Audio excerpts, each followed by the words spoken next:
छत्तीसगढ़ के क्रांतिकारी अमर शहीद कुर्बानिए आजादी बर जान गंवा दिन दक्षिण कौशल रानी के उदय बंजारे की रचना गावत हैं अनेक कलाकार।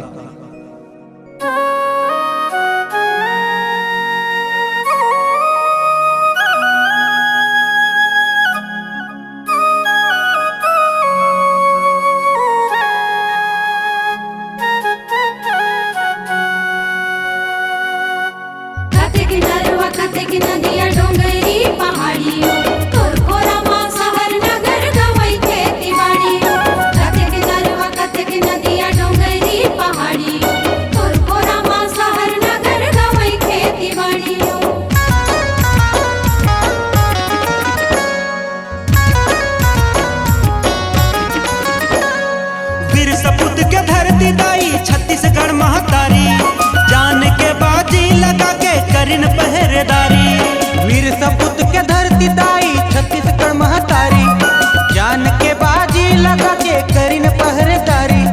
तोरा चरा के ठैहा मैं जाऊं बलिहारी हो। जय हो छत्तीसगढ़ महतारी, जय हो छत्तीसगढ़ महतारी। कतेक नरवा कतेक नदिया डोंगरी पहाड़ी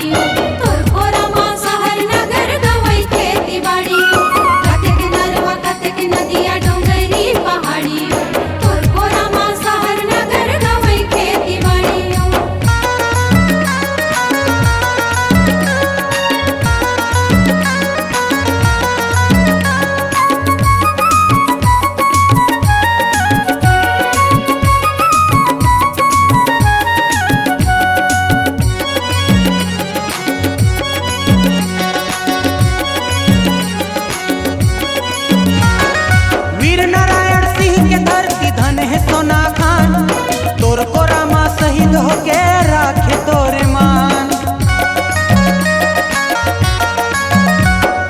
बस्तर के क्रांतिकारी गुंडा धोर नाम जनहित के खातिर बाधर दूर काम। रायगढ़ के राजा चक्रधर मिलावे ताली, रायगढ़ के राजा चक्रधर मिलावे ताली। यति यतन लाल है अहिंसावादी भारी हो। जय हो छत्तीसगढ़ महतारी, जय हो छत्तीसगढ़ महतारी। कतेक नरवा कतेक नदिया डोंगरी पहाड़ी तोर खोरा मा शहर नगर गवई खेती बाड़ी। कतेक नरवा कतेक नदिया डोंगरी पहाड़ी तोर खोरा मा शहर नगर गवई खेती बाड़ी।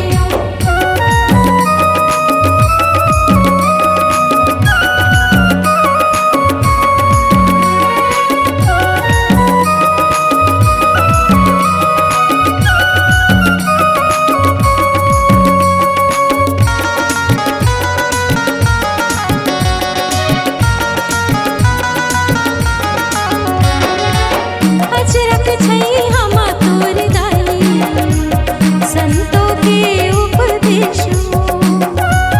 समता एकता मानवता के देवत है संदेशों। गहिरा गुरु चौखा तुका घड़िया गाँव उदास, ये धरती माँ महापुरुष के बने इतिहास।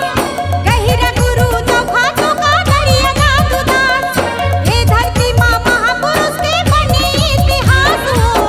अचरक छई हम तोर दाई संतों के उपदेशों। समता एकता मानवता के देवत है संदेशों।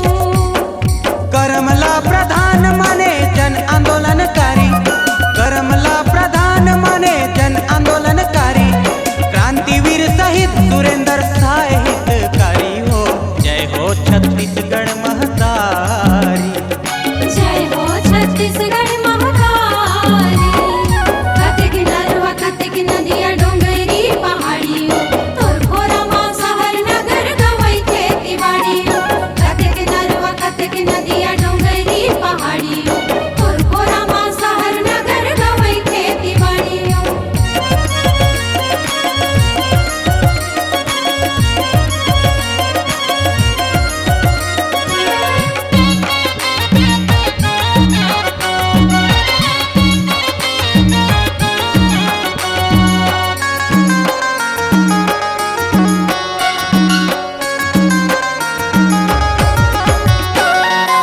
दूध के पानी छान के पानी पी के बनाओ अजीर, बेरोजगारी को पराजय ऐसा कौन दिखे तकदीर।